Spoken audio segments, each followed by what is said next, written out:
Everyone, welcome to Suborna রান্নাঘর। আজ আমি আপনাদের করে দেখাবো থাইল্যান্ডের জনপ্রিয় রেসিপি ডাবের পুডিং। আজকাল এটা বাংলাদেশেও খুব জনপ্রিয় হয়ে উঠেছে। এই তীব্র গরমে ঠান্ডা ঠান্ডা ডাবের পুডিং খেতে খুব ভালো লাগে। চলুন তাহলে খুব সহজ পদ্ধতিতে কিভাবে আমি ডাবের পুডিং তৈরি করি সেটা আপনাদের দেখিয়ে দিই। আজকে আমি একটি বাটিতে 3 কাপ ডাবের পানি নিয়েছি, 1/3 কাপ চিনি নিয়েছি, হাফ কাপ ডাবের শাঁস নিয়েছি। এই ডাবের শাঁসগুলো আমি ছোট ছোট পিস করে নিয়েছি।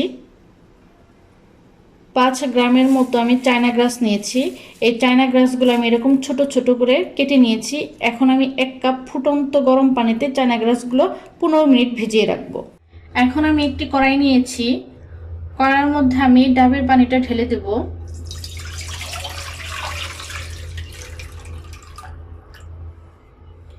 এই ডাবের পানিটা বলক আসা পর্যন্ত অপেক্ষা করব।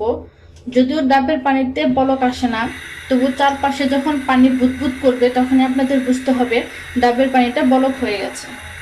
আমি একটু পর পর নেড়ে দিচ্ছি। আপনারা দেখতে পাচ্ছেন পানিটা আস্তে আস্তে বলক ওঠা শুরু করেছে, চতুর্দিকে বুদবুদ করছে। এখন আমি এখানে ভিজিয়ে রাখা চায়না গ্রাসটা দিয়ে দিব।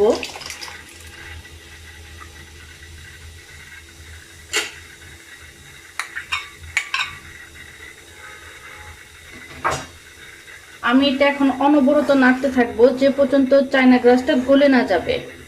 আপনারা চাইলে ক্যানের ডাবের পানিটাও নিতে পারেন, তবে আমি ফ্রেশ ডাবের পানিটাই নিয়েছি, কেননা ফ্রেশ ডাবের পানিটাই স্বাদটা বেশি ভালো লাগে। আপনারা দেখতে পাচ্ছেন চায়না গ্রাসটা আস্তে আস্তে গলতে শুরু করেছে। আমি এভাবে অনবরত নাড়তে থাকবো। আমার চুলার আঁচটা হাই হিটে আছে। আমি এখন চিনিটা দিয়ে দিচ্ছি। আমি অনবরত নাড়তে থাকবো যে পর্যন্ত চিনিটা গলে না যায়।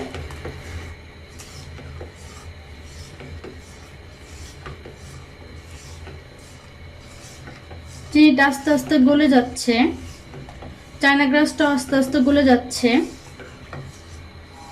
অলমোস্ট ডাবের পানিটা হয়ে গেছে।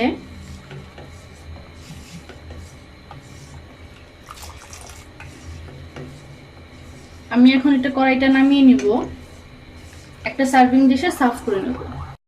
আমি ডাবের পানিটা এরকম একটা সার্ভিং ডিশে সার্ভ করে নিয়েছি। এখন আমি এই ডাবের শাঁসগুলো আমি এইভাবে ছড়িয়ে ছড়িয়ে দিব।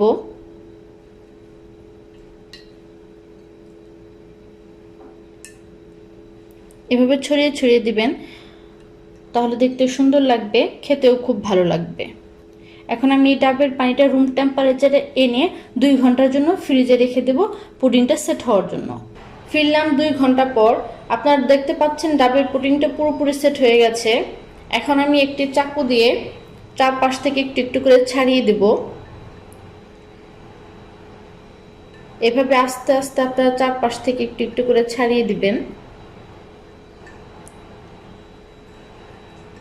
খুব সাবধানে ছাড়িয়ে দিবেন।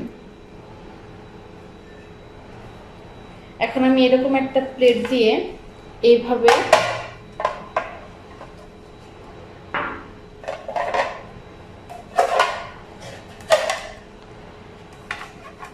ঢেলে দেব।